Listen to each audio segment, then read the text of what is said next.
ಎಲ್ರಿಗೂ ನಮಸ್ಕಾರ. ಗೆಳತಿ ಯೂಟ್ಯೂಬ್ ಚಾನಲ್ಗೆ ಮತ್ತೊಮ್ಮೆ ಸ್ವಾಗತ. ಬನ್ನಿ ಸ್ನೇಹಿತರೆ, ಇವತ್ತಿನ ವಿಡಿಯೋದಲ್ಲಿ ಭೀಮನ ಅಮಾವಾಸ್ಯೆಯನ್ನು ಮನೆಯಲ್ಲಿ ಯಾವ ರೀತಿ ಆಚರಣೆ ಮಾಡಬೇಕು, ಜ್ಯೋತಿರ್ಭೀಮೇಶ್ವರ ವ್ರತವನ್ನು ಯಾವ ರೀತಿ ಮಾಡಬೇಕು ಅನ್ನೋಂಥ ಸರಳವಾದ ವಿಧಾನ ಜೊತೆಗೆ ಸಂಕಲ್ಪ ಮತ್ತು ಮಂತ್ರ ಸಹಿತ ಪೂಜೆ ಮಾಡುವಂಥ ವಿಧಾನವನ್ನು ತಿಳಿಸ್ಕೊಡ್ತಾ ಇದ್ದೀನಿ. ಖಂಡಿತ ಮೊದಲನೇ ಸಲ ಈ ಒಂದು ವ್ರತವನ್ನು ಯಾರೆಲ್ಲ ಮಾಡಬೇಕು ಅಂತ ಅಂದ್ಕೊಂಡಿದ್ದೀರೋ ಪ್ರತಿಯೊಬ್ಬರಿಗೂ ಕೂಡ ತುಂಬಾ ಉಪಯೋಗಕರವಾಗಿರುತ್ತೆ. ವಿಡಿಯೋನ ಕೊನೆ ತನಕ ನೋಡಿ.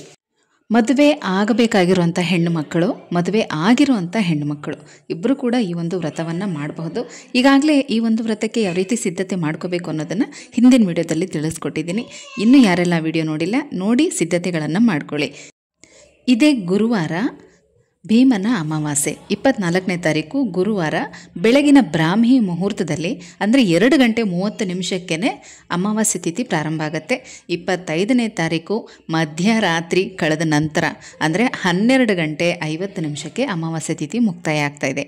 ನಮಗೆ 24ನೇ ತಾರೀಕು ಗುರುವಾರ ಪೂರ್ತಿ ಅಮಾವಾಸ್ಯೆ ಇರುತ್ತೆ. ಆ ದಿನವೇ ಜ್ಯೋತಿರ್ಭೀಮೇಶ್ವರ ವ್ರತವನ್ನು ಆಚರಣೆ ಮಾಡಬೇಕು.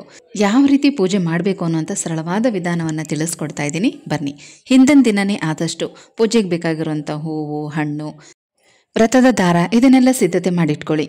ಈಗಾಗಲೇ ಮದುವೆ ಆಗಿರುವಂಥ ಹೆಣ್ಮಕ್ಳು 9 ಎಳೆ ದಾರ 9 ಗಂಟುಗಳನ್ನು ಹಾಕಬೇಕು. ಕೆಲವರು 11 ಗಂಟು 12 ಗಂಟು ಈ ರೀತಿ ಕೂಡ ಹಾಕ್ತಾರೆ. 9 ಗಂಟುಗಳನ್ನು ಹಾಕೋದು 9 ನವಗ್ರಹಗಳ ಪ್ರತೀಕವಾಗಿ, 12 ಗಂಟುಗಳನ್ನು ಹಾಕೋದು 12 ಜ್ಯೋತಿರ್ಲಿಂಗದ ಪ್ರತೀಕವಾಗಿ. ಹೂವಿಗೆ ಕಟ್ಟುವಂಥ ಗಂಟನ್ನು ಸೇರಿಸಿ ನೀವು 9 ಅಥವಾ 12 ಗಂಟುಗಳನ್ನು ಹಾಕಬೇಕು. ದಾರ ಮಾತ್ರ 9 ಎಳೆ ತೊಗೋಬೇಕು. ಮದುವೆ ಆಗಿರುವಂಥ ಹೆಣ್ಮಕ್ಳು, ಮದುವೆ ಆಗದೇ ಇರುವಂಥ ಹೆಣ್ಮಕ್ಳು 5 ಎಳೆ ದಾರ 5 ಗಂಟುಗಳನ್ನು ಹಾಕಬೇಕು. ಬೇಗ ಕಂಕಣ ಭಾಗ್ಯ ಕೂಡಿ ಬರಬೇಕು, ಒಳ್ಳೆ ವರ ಸಿಗಬೇಕು ಅಂಥೇಳಿ ಮುತ್ತೈದೆ ಪ್ರತೀಕವಾಗಿ 5 ಗಂಟುಗಳ ಹಾಕಬೇಕು. 5 ಎಳೆ ದಾರನ ತೊಗೋಬೇಕು. ಇದನ್ನು ನೆನ್ಪಿಟ್ಕೊಳ್ಳಿ. ಮದುವೆ ಆಗದೇ ಇರುವಂಥ ಹೆಣ್ಮಕ್ಳು 5 ಎಳೆ ದಾರ 5 ಗಂಟುಗಳು, ಮದುವೆ ಆಗಿರುವಂಥ ಹೆಣ್ಮಕ್ಳು 9 ಎಳೆ ದಾರ 9 ಗಂಟು ಹಾಕ್ಬೋದು ಅಥವಾ 12 ಗಂಟು ಕೂಡ ಹಾಕ್ಬೋದು. ಅಂದರೆ ಹೂನು ಸೇರಿಸಿ ಗಂಟನ್ನು ಲೆಕ್ಕ ಹಾಕ್ಕೊಳ್ಳಿ. ಇವ್ರ ಮನೆಯಲ್ಲಿ ಒಂದು ಕಡೆ ನೆಲನ ಚೆನ್ನಾಗಿ ಒರೆಸಿ ಅಷ್ಟದಳ ಪದ್ಮ ರಂಗೋಲಿ ಹಾಕಿ ಒಂದು ಮಣೆನ ಇಡಬೇಕು. ಅದರ ಮೇಲೆ ಒಂದು ತಟ್ಟೆ ಇಟ್ಕೊಳ್ಳಿ. ಬೆಳ್ಳಿ, ಹಿತ್ತಾಳೆ, ತಾಮ್ರ ತಟ್ಟೆ ಇಡ್ಬೋದು. ಇಲ್ಲ ಅನ್ನೋರು ಅಡಿಕೆ ತಟ್ಟೆಗಳನ್ನು ಉಪಯೋಗಿಸ್ಕೊಳ್ಳಿ, ತುಂಬ ಒಳ್ಳೆಯದು. ಅದು ನಿಮಗೆ ಸಿಗಲಿಲ್ಲ ಅಂದರೆ ಮುತ್ತುಗದ ಎಲೆ ಅಥವಾ ಬಾಳೆ ಎಲೆಯನ್ನು ಪೂಜೆಗೆ ಉಪಯೋಗಿಸ್ಕೋಬೋದು. ಆ ತಟ್ಟೆನ ಪೀಠದ ಮೇಲೆ ಇಟ್ಟು ಅದರ ಮೇಲೆ ಅಕ್ಕಿನ ಹಾಕಿ ಓಂ ಮತ್ತು ಶ್ರೀಂ ಅಂತ ಬೀಜಾಕ್ಷರ ಮಂತ್ರವನ್ನು ಬರೀಬೇಕು. ಶಿವ ಮತ್ತು ಶಕ್ತಿಯ ಸ್ವರೂಪವಾಗಿ ಓಂ ಮತ್ತು ಶ್ರೀಂ ಅನ್ನೋ ಬೀಜಾಕ್ಷರ ಮಂತ್ರವನ್ನು ಅರಿಶಿಣದಿಂದ ಬರೀಬೇಕು. ಅದರ ಮೇಲೆ 2 ವಿಳ್ಳೆದೆಲೆ, ಆ ವಿಳ್ಳೆದೆಲೆ ಮೇಲೆ ಸ್ವಲ್ಪ ಅರಿಶಿಣ, ಕುಂಕುಮ, ಅಕ್ಷತೆಯನ್ನು ಹಾಕಬೇಕು. 2 ಬೀಜಾಕ್ಷರಗಳ ಮೇಲೆ 2 ವಿಳ್ಳೆದೆಲೆ ಇಟ್ಟು ಅದರ ಮೇಲೆ ದೀಪದ ಕಂಬಗಳನ್ನು ಇಡಬೇಕು. ನಾನಿಲ್ಲಿ ವಿಡಿಯೋದಲ್ಲಿ ನಿಮಗೆ ಚಿಕ್ಕ ದೀಪ ತೋರಿಸ್ತಾ ಇದ್ದೀನಿ. ಸ್ವಲ್ಪ ಎತ್ತರವಾಗಿರುವಂಥ ದೀಪನೇ ಇಟ್ಕೊಳ್ಳಿ, ತುಂಬ ಒಳ್ಳೆಯದು. ಈ ಒಂದು ಪೂಜೆಗೆ ಜ್ಯೋತಿರ್ಭೀಮೇಶ್ವರ ವ್ರತಕ್ಕೆ ದೀಪದ ಕಂಬಗಳನ್ನೇ ಪೂಜೆಗೆ ಇಡಬೇಕು. ಕೆಲವರು ಹೇಳ್ತಾ ಇದ್ರಿ ದೀಪದ ಕಂಬ ನಮ್ಮ ಹತ್ರ ಇಲ್ಲ ಅಂತ. ದಯವಿಟ್ಟು ತೊಗೊಳ್ಳಿ. ಏನೇನಕ್ಕೋ ಖರ್ಚು ಮಾಡ್ತೀರಾ.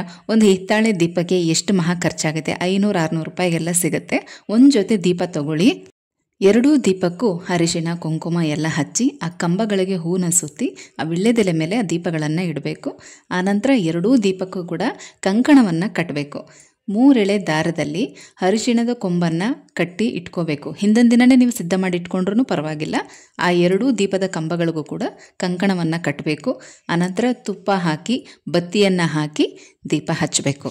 2 ದೀಪಕ್ಕೂ ಸೇರಿಸಿ ಗೆಜ್ಜೆ ವಸ್ತ್ರನ ಏರಿಸಬೇಕು.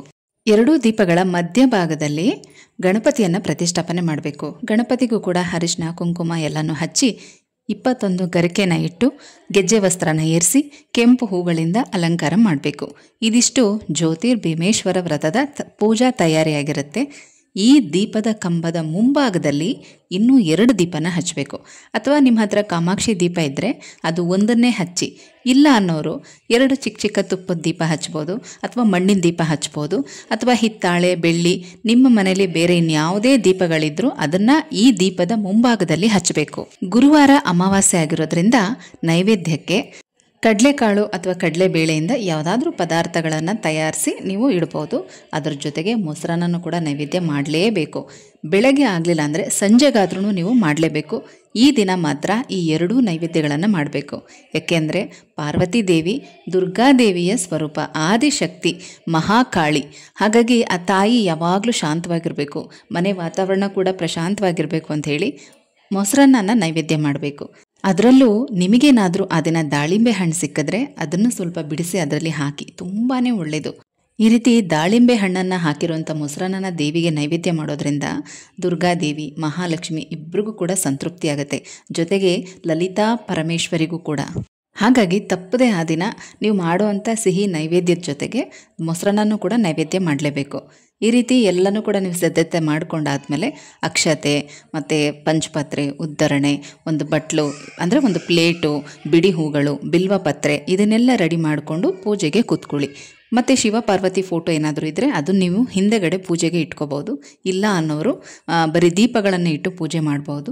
ಅಥವಾ ಕಳಸದ ಪಕ್ಕದಲ್ಲಿ, ಕಳಸದ ಎಡಭಾಗ, ಬಲಭಾಗ, ಮುಂಭಾಗದಲ್ಲೂ ಕೂಡ ಈ ರೀತಿ ದೀಪಗಳನ್ನು ಇಟ್ಟು ನೀವು ಪೂಜೆ ಮಾಡ್ಕೋಬೋದು. ಫೋಟೋ ಇಡಲೇಬೇಕು ಅಂತೇನಿಲ್ಲ, ಇದ್ದರೆ ಇಡಬಹುದು, ಇಲ್ಲದಿದ್ದರೆ ಪರವಾಗಿಲ್ಲ. ನಮ್ಮ ಮನೇಲೂ ಕೂಡ ಅಷ್ಟೇ. ಈಗ ನಾನು ಹೊಸದಾಗಿ ಫೋಟೋ ತೊಗೊಂಡಿದ್ದೀನಿ, ಆದರೆ ಇಷ್ಟು ವರ್ಷ ನಾನು ಈ ರೀತಿ ಒಂದು ವ್ರತದ ಬುಕ್ಕನ್ನೇ ನಾನು ಇಟ್ಟು ಹಿಂಭಾಗದಲ್ಲಿ ಇಟ್ಟು ಪೂಜೆ ಮಾಡ್ತಾ ಇದ್ದಿದ್ದು. ಹಾಗಾಗಿ ಏನಿದೆಯೋ ಅದನ್ನೇ ಉಪಯೋಗಿಸ್ಕೊಳ್ಳಿ. ಇಲ್ಲ ಅಂದರೆ ಇಲ್ಲ ಅಂತ ಕೊರಗಕ್ಕೆ ಹೋಗಬೇಡಿ, ಏನಿದೆಯೋ ಅದರಲ್ಲೇ ಪೂಜೆ ಮಾಡಿ. ಫೋಟೋ ಏನೂ ಇಲ್ಲ ಅನ್ನೋರು 2 ದೀಪಗಳನ್ನ ಇಟ್ಟು ಪೂಜೆ ಮಾಡ್ಕೋಬೋದು. ಮೊದಲು ಸಂಕಲ್ಪ ಮಾಡ್ಕೋಬೇಕು. ಕೈಯಲ್ಲಿ ಹೂವು, ಅಕ್ಷತೆ ಎಲ್ಲನೂ ಇಟ್ಕೊಂಡು ಸಂಕಲ್ಪ ಮಂತ್ರನ ಹೇಳ್ಕೊಳ್ಳಿ. ಸಂಕಲ್ಪ ಮಂತ್ರನ ಡಿಸ್ಕ್ರಿಪ್ಷನ್ ಬಾಕ್ಸಲ್ಲಿ ಕೊಟ್ಟಿರ್ತೀನಿ. ಅಲ್ಲದೆ ಹಿಂದಿನ ಸುಮಾರು ವ್ರತದ ಪೂಜೆ ವಿಡಿಯೋಗಳೆಲ್ಲದರಲ್ಲೂ ಕೂಡ ಡಿಸ್ಕ್ರಿಪ್ಷನ್ ಬಾಕ್ಸಲ್ಲಿ ಸಂಕಲ್ಪ ಮಂತ್ರ ಕೊಟ್ಟಿದ್ದೀನಿ, ಅದನ್ನು ನೋಡಿಕೊಂಡು ಹೇಳ್ಕೊಳ್ಳಿ. ಸಂಕಲ್ಪ ಆದಮೇಲೆ ಆ ಹೂವು, ಅಕ್ಷತೆಯನ್ನು ಉದ್ದರಣೆಯಿಂದ ನೀರು ತಗೊಂಡು ಒಂದು ಪ್ಲೇಟಲ್ಲಿ ಬಿಡಬೇಕು. 3 ಸಲ ನೀರು ಹಾಕ್ಕೊಂಡು ಆ ಹೂವು, ಅಕ್ಷತೆಯನ್ನು ತಟ್ಟೆನಲ್ಲಿ ಹಾಕಿ ಕೈ ಜೋಡಿಸ್ಕೊಂಡು ಗಣಪತಿಯನ್ನು, ನಿಮ್ಮ ಮನೆ ದೇವರನ್ನು, ಲಕ್ಷ್ಮೀನಾರಾಯಣನನ್ನು ಪ್ರಾರ್ಥನೆ ಮಾಡ್ಕೊಳ್ಳಿ. ಪಾರ್ವತಿ ಪರಮೇಶ್ವರನನ್ನು ಪ್ರಾರ್ಥನೆ ಮಾಡ್ಕೊಳ್ಳಿ. ಯಥಾಶಕ್ತಿ ಈ ಒಂದು ಶುಭ ದಿನದಲ್ಲಿ ಜ್ಯೋತಿರ್ಭೀಮೇಶ್ವರ ವ್ರತ ಮಾಡ್ತಾ ಇದ್ದೀನಿ, ನನ್ನ ಕೋರಿಕೆ ಬೇಡಿಕೆ ಈಡೇರಬೇಕು ಅಂತ ಕೇಳ್ಕೊಳ್ಳಿ. ಮದುವೆ ಆಗದೇ ಇರುವಂಥ ಹೆಣ್ಮಕ್ಳು ಈ ವ್ರತ ಮಾಡ್ತಾ ಇದ್ರೆ ನಿಮ್ಮ ಇಷ್ಟದ ಜೀವನ ಸಂಗಾತಿ ಸಿಗಬೇಕು ಅಂತ ಕೇಳ್ಕೊಳ್ಳಿ. ಮದುವೆ ಆಗಿರೋಂಥ ಹೆಣ್ಮಕ್ಳು ಈ ವ್ರತ ಮಾಡ್ತಾ ಇದ್ದರೆ ನಿಮ್ಮ ಒಂದು ಗಂಡನ ದೀರ್ಘಾಯಸ್ಸು, ಯಶಸ್ಸು, ಆರೋಗ್ಯ ಎಲ್ಲ ವೃದ್ಧಿ ಆಗಲಿ ಅಂತ ಕೇಳ್ಕೊಳ್ಳಿ. ಅದರ ಜೊತೆಗೆ ವ್ರತದ ದಾರನೂ ಕೂಡ ಪೂಜೆಗೆ ಇಡಬೇಕು. ಮೊದಲಿಗೆ ಶಿವನ ಮಂತ್ರಗಳನ್ನು ಹೇಳ್ಕೋಬೇಕು, ಶಿವನ ಅಷ್ಟೋತ್ತರವನ್ನು ಮಾಡ್ಕೋಬೇಕು. ಬಿಲ್ವಪತ್ರೆಯಿಂದ ಅರ್ಚನೆ ಮಾಡುತ್ತಾ ಶಿವನ ಅಷ್ಟೋತ್ತರವನ್ನು ಹೇಳ್ಕೊಳ್ಳಿ.